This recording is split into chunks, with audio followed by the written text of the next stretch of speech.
이 자동차가 올류 소렌토입니다. 여기가 고압입니다. 콘덴서 측입니다. 콘덴서는 여기서 이렇게 있습니다. 콘덴서로 들어갔다 나와서 이쪽으로 들어갑니다. 저 안쪽에 보면 파이프가 가는 게 보이고 위에가 굵은 게 보이죠. 다시 한번 어때요? 그 파이프, 굵은 파이프 위에 보면 마개 같은 거 보이죠. 자, 여기서 본 마개, 여기는 뭐라고 써 있습니까? H라고 되어 있죠. H, 하이입니다. 이쪽 마개는 L이라고 되어 있습니다. 로우입니다. 그래서 에어컨을 진단할 때 고압과 저압을 이용해서 이 자동차 에어컨에 어느 부분에 문제가 생겼는가를 찾아서 해결해 가는 것입니다.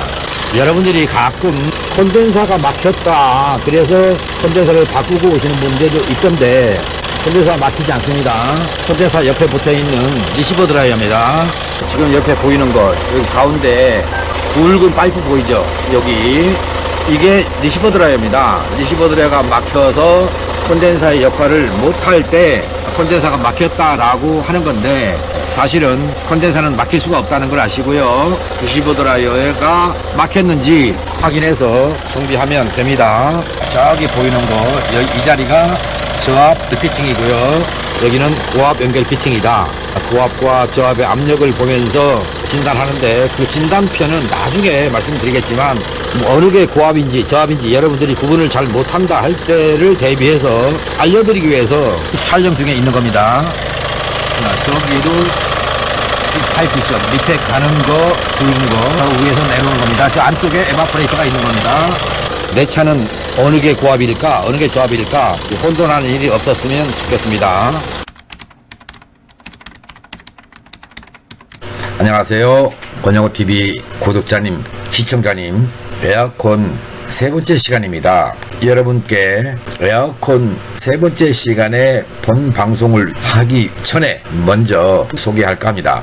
며칠 전에 가족이 출동했습니다. 자제분께서 아빠한테 자동차 소리가 이상합니다 라고 건의를 했습니다. 자제분의 말을 들은 아버님께서 부인한테 당신도 그래? 차 소리가 이상해? 라고 물었습니다. 아니, 난 모르겠는데, 나도 모르겠는데 아들만 이상하다고 할까? 이런 생각에서 찾아오셨습니다. 차 소리를 들어보고 놀랐습니다. 키가 좀 컸습니다. 중학생인가 했더니 12세였습니다. 그러면 초등학생이란 얘기죠. 그런데 12살짜리가 자기 아빠의 자동차 소리를 듣고 엔진 소리가 이상합니다, 예전 같지 않습니다, 이렇게 건의했던 것이고, 원인이 무엇인가를 찾아서 안내해 드렸습니다. 그 소리가 변했던 그 원인은 경유가 엔진 오일로 들어오는 것이었습니다. 경유가 엔진 오일로 들어온다. 이건 아직 방송하지 않았습니다. 12세의 아들께서는 어떻게 엔진 소리의 변화를 알았을까? 여러분, 신기하지 않습니까? 그래서 그 아들한테 제 채널을 최연소로 구독했는가 했더니 아직은 핸드폰이 없어서 엄마 폰으로 구독을 했답니다. 아버님께서는 이미 구독을 하고 계신 것이고 엄마까지 이제 구독을 하셨다, 이렇게 해주셨는데, 그 아들이 핸드폰을 구입하게 되면 그때도 아마 최연소 10대의 구독자가 되지 않을까,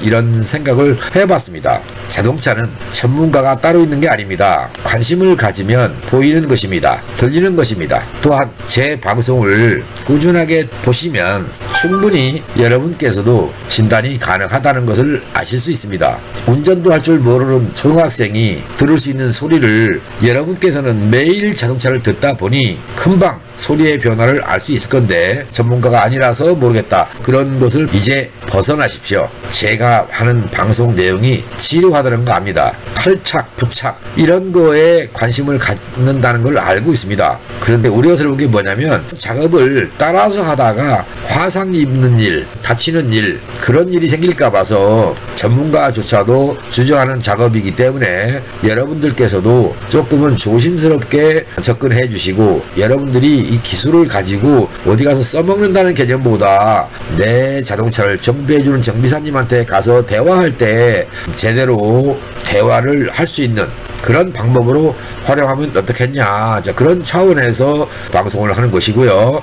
여러분들이 자동차를 타는데 주력한다면 곧 여러분은 운전자이고 관리자이고 정비는 정비사가 해야 된다, 이런 논리입니다. 즉 세상은 나 혼자 제조, 소비, 그게 아니라 생산자가 따로 있고 소비자가 따로 있듯이 여러분들이 자동차를 만들어서 타는 분은 없지 않습니까? 자동차를 생산해 놓은 것을 구입해서 쓰는 것처럼 자동차를 타면서 변화무쌍한 어떤 것을 감지했을 때 그것을 정비사한테 의뢰해서 정비해 나가는데 제 방송이 일조했으면 좋겠다. 즉 돈은 돈대로 썼는데 불만족스러운 그때 활용하는 그런 소재가 됐으면 좋겠다. 이 말씀을 드립니다. 에어컨 3편 본론으로 가겠습니다. 여러분께 지난번에 소개해드렸죠. 리시버 드라이어 1번 타입 최초로 나왔다. 우리 한국에서 에어컨이 부착되어 나온 자동차들에서 최초로 여기에 부착된 컴프레셔에서 나오자마자 리시버 드라이어가 부착되어 있었다. 그래서 콘덴서를 거쳐서 익스텐션 밸브를 거치고 에바를 거쳐서 또다시 이 가스가 컴프레셔로 들어갔다. 그런 구조였는데 곧 1번 타입에서 2번 타입까지 생산이 되어 있습니다. 혹시 예전에 르망, 대우 자동차의 로얄 살롱 이런 자동차들을 타시던 분, 또 소나타를 사용하신 분들은 2번 타입의 리시버 드라이어를 보셨을 겁니다. 1번이 나와 있고 2번이 나와 있는 상태에서 신형으로 나온 것이 3번 타입입니다. 얘는 알루미늄 캔으로 되어 있었습니다. 그리고 1번의 경우는 혹시 여러분이 기억하실지 모르겠습니다. 가스가 지나가는 모습을 볼 수 있는 사이드 그래스 이렇게 원으로 투명한 유리창이 달려 있었고요. 가스관이 연결되어 있고 여기에 기포가 많으면 가스 부족, 투명한 창이 보이면 가스 과다, 이렇게 하던 것이 있었는데 그때 여기가 1번 타입입니다. 여기에 붙어 있는 것이 사이드 그라스입니다. 요즘에는 파이프 방식으로 되어 있는데 콘덴사와 일체형이다 이렇게 되어 있어요. 이것을 보여드리겠습니다. 얘가 리시버 드라이어 3번 타입입니다. 얘는 2번 타입. 여기에 나사가 보이십니까? 저 안쪽으로 보이죠? 나사. 저 나사가 가스의 유무를 감지해주는 센서입니다. 컴프레셔가 돋고 떨어지게 조절하는 그런 경우도 있었다. 그런데 사실은 가스가 있느냐 없느냐를 감지하는 것이고 컴프레셔가 차단이 되느냐 안 되느냐는 에바포레이터에 있는 온도 센서를 이용해서 냉이 충분하게 떨어지면 컴프레셔를 차단해주는 구조이지 여기서 인위적으로 조절해서 컴프레셔의 차단과 접촉을 유도하는 그런 센서는 아니다. 이렇게 하시면 되겠습니다. 그리고 1번 타입 옛날에 나오는 건데 이렇게 생겼습니다. 모양은. 그런데 이게 큽니다. 길이가 좀 크고 굵습니다. 그러니까 들어가고 나가는 구조인데 이쪽에 파이프가 있을 거 아닙니까? 예를 들어서 이쪽에도 파이프가 있고 이쪽에도 파이프가 연결돼 있어요. 그러면 여기서 온도 측정하고 여기서 측정하고 좌우에 온도 차이가 생기면 이 안에가 막혔다 그런 뜻입니다. 여기에 휠타가 보이는데 분해해 놓은 지가 오래돼서 그러는데 이 속에 지올라이트라고 하는 알갱이가 들었습니다. 알갱이가 꽉 쩔어버립니다. 그러면 가스가 통과를 못해요. 그래서 온도 차이가 생기는 겁니다. 얘는 상당히 고장이 많은 편에 속한다. 그러나 검정색으로 되고 얘보다는 크고 중간 사이즈가 되겠는데 초창기에 나왔던 리시버 드라이어 1번의 경우 지올라이트가 큽니다. 콩만한 정도의 사이즈를 가지고 있기 때문에 고장이 안 나는 겁니다. 그래서 이것을 개량한다고 했는데 이걸로 이 방식으로 개량한 게 아니라 개악을 했다고 보시면 됩니다. 지올라이트를 너무나 작게 만들어서 수시로 얘가 막혀서 교환하게 하는 그런 구조였다. 얘는 고장이 없습니다. 아직까지 문제가 생겨서 바꾼 경우는 없습니다. 다만 이 속에 있는 가스 압력 조절기 이 부분을 자꾸 건드려서 가스가 새버리는 그래서 바꿔놓은 케이스입니다. 그러니까 여러분들이 내 차에 이런 방식인가 또다시 이런 방식인가 이거를 보시면 최근에는 이런 방식과 콘덴서하고 일체형 방식이 자동차에 장착되어 있고 옛날에 좀 올드카처럼 생각하고 20-30년 됐다는 분들은 1번 방식의 리시버 드라이어가 장착된 자동차를 소유하고 계실 것 같습니다. 리시버 드라이어의 개념 잘 아셨으면 좋겠고요. 경제적으로 정비한다고 해서 방열핀 얘가 지느러미가 듬성듬성 돼 있는 구조의 콘덴서는 선택하지 않는 것이 자동차 에어컨 성능을 높여주는 방식이다 이렇게 생각하시면 되겠습니다. 그리고 여러분 이게 콘덴서입니다. 응축기라고 하죠. 가스가 지나가는 관이고요. 이렇게 하얗게 보이는 거, 그리고 위아래로 있는 거, 이게 방열핀인데, 방열핀이 드문드문 듬성듬성 있으면 사제품입니다. 곧 콘덴사의 냉각이 안 된다는 뜻입니다. 그리고 들어가서 사이클을 빙 돌죠. 이쪽을 거쳐서 나오는데, 여러분한테 말씀드렸죠. 이 콘덴사 일체형 리시버 드라이어라고, 차에 장착될 때는 이런 식으로 됩니다. 위에서 보면 막혀 있는 모습으로 보이죠. 그런데 밑에서 보면 나사가 보입니까? 여기 이걸 풀어냅니다. 이 속에 필터가 들어 있습니다. 필터를 청소해서 사용할 수 있다, 이렇게 보시면 됩니다. 무조건 여기가 막혔으면 교환한다, 이게 아니라 탈거해서 빼내 가지고 클리닝해서 다시 조립하면 된다, 이렇게 아시면 되겠습니다.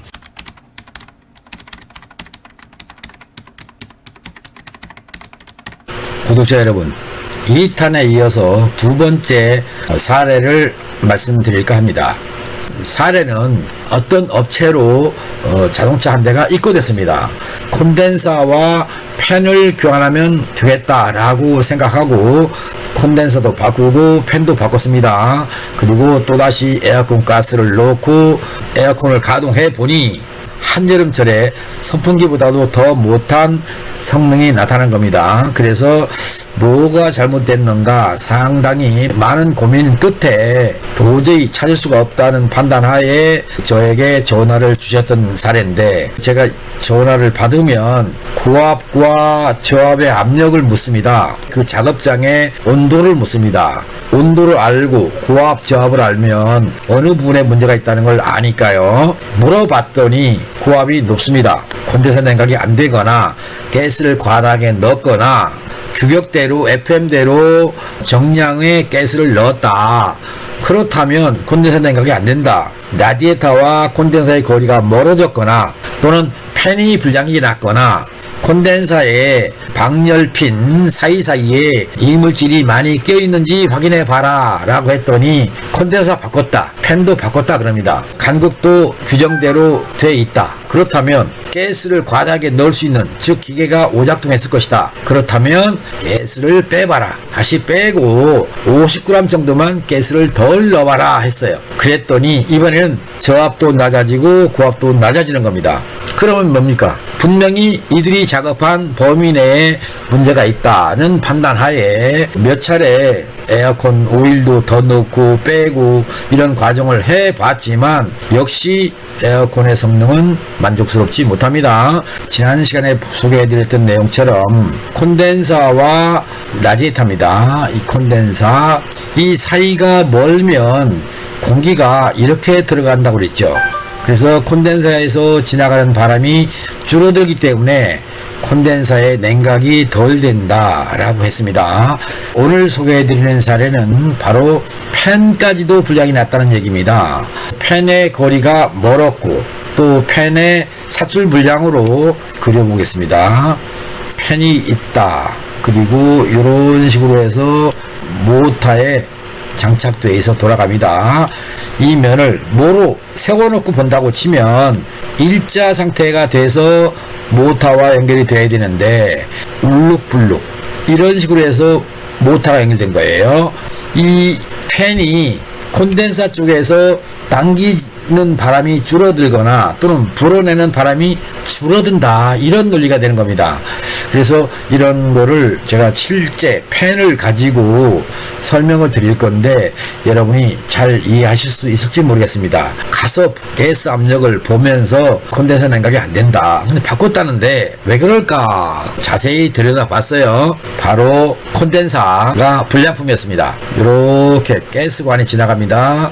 여기에 지느러미가 있다고 그랬죠. 얘가 조밀조밀해야 되는데 듬성듬성 나와 있습니다. 이거는 사제품이라서 냉각이 잘 안 된다, 정품으로 바꿨으면 좋겠는데 이미 견적은 나왔고 어떻게 할 방법이 없으니까 다른 방법, 그래서 팬을 봤어요. 팬의 거리, 이 거리가 뭔가 싶어서 보니까 멀어요. 그런데 팬을 돌려보니 역시 이 팬도 이런 모양이었어요. 그래서 팬을 탈거해서 굴곡진 면을 아주 예쁘게 잡았어요. 그리고 콘덴사와 팬과의 거리도 좁혀주고 그렇게 해서 완성시켰던 사례를 지금 여러분께 보여드리겠습니다. 콘덴사의 냉각이 안 돼서 에어컨 성능이 나빴던 사례에 해당되는 내용이기 때문에 참고하시면 좋을 것 같습니다. 이거는 엔진에서 붙어서 돌아가는 비스코 팬 방식입니다. 이 콘덴사에 부착된 전동식 팬, 그런 경우에 팬이 이렇게 동그란 원으로 돼서 그 케이스 속에서 돌아가는데 보셔야 할 게 뭐냐면 여기입니다. 이 전동식 팬을 보면 이 커브가 우는 구조입니다. 일정하게 된 것이 아니라 울룩불룩, 울렁울렁 뭐 이렇게 설명하면 좋겠네요. 그런 구조로 된 경우가 있다. 주로 어떤 경우냐면 사제품 팬을 사용하는 경우입니다. 전동식 팬이라고 생각하고요. 돌아가요. 돌면서 바람을 끌어당겨야 돼요. 근데 얘가 멀리 있거나 팬의 모양이 굴곡이 졌을 경우는 바람을 규칙적으로 당기지 못한다. 또는 불어내지 못한다. 여기에서 들어가서 이쪽으로 지나갑니다. 지나가서 이렇게 가서 다 이렇게 또 지나갑니다. 전체적으로 가스가 지나가는 게 아니고 반을 나눠서 이렇게 지나가서 리시버 드라이어 이걸 타고 올라가서 여기서 다시 이쪽으로 공급합니다. 이렇게 타고 들어가는 구조입니다. 이쪽으로 해서 팽창 밸브, 익스펜션 밸브 있는 쪽으로 연결되는 그런 구조입니다. 이쪽에 있는 온도하고 이쪽에서는 온도를 측정했을 때 같은 파이프지만 온도가 다르다는 걸 아셔야 됩니다. 기체가 액체로 바뀌어서 올라가야 되는 거예요. 컴프레서에서 오는 가스가 기체 상태로 옵니다. 여기를 들어가지 않습니까? 가면서 식습니다. 일부는 액체가 될 것이고 일부는 기체가 될 겁니다. 또다시 이리 지나가면서 이쪽에서 나올 때는 다 액체 상태로 오는 겁니다. 액체 상태로 와서 익스펜션 밸브로 들어가서 에바포레이터를 차갑게 만들어주는 구조다. 온도를 가지고 측정한다면 여기 파이프의 온도를 측정하고 또 여기도 파이프 온도를 측정하는 겁니다. 이렇게 했을 때 온도 차이가 얼마나 나야 되는지 2편 방송에서 알려드렸으니까 그 내용을 참고하시고요. 팬을 바꿀 때는 팬의 굴곡이 일정하게 된 것인가, 또 하나는 이 팬과 콘덴사와의 사이가 균일하게 돼 있는가, 즉 균일하지 못한 콘덴사 냉각을 시켜주는 구조이기 때문에 만족스러운 에어컨을 얻을 수가 없다, 이렇게 이해를 하시면 되겠습니다. 지금까지 세 번째 시간이었습니다. 오늘 양은 좀 많습니다. 또 복잡할 수도 있습니다. 혹시 머리 아파 이런 생각이 드셨다면 생각을 가다듬으시고 다시 한번 보십시오. 여러분이 충분히 이해할 수 있도록 최선의 노력을 다해서 여러분께 소개해드렸습니다. 이 방송을 보시고 궁금한 게 있으시다면 찾아오셨을 때 여러분의 자동차를 이용해서 또는 제가 가지고 있는 준비된 부품을 이용해서 충분히 설명해 드릴 수 있습니다. 여러분께서 지금까지 에어컨에 대해서 그냥 가스만 넣으면 된다, 어떤 부품만 바꾸면 된다 라고 하는 그런 정비에서 부품을 바꿀 때는 그만한 이유가 있어야 되는 겁니다. 또 가스를 넣을 때는 더 넣을 것이냐 덜 넣을 것이냐 그거는 생각하시면 안 됩니다. 정량대로 차량 회사에서 잘못된 차량도 있습니다. 있기는 제 자동차도 차량 회사에서 정해준 가스의 양이 잘못되어 있습니다. 곧 자동차 메이커에서 제시된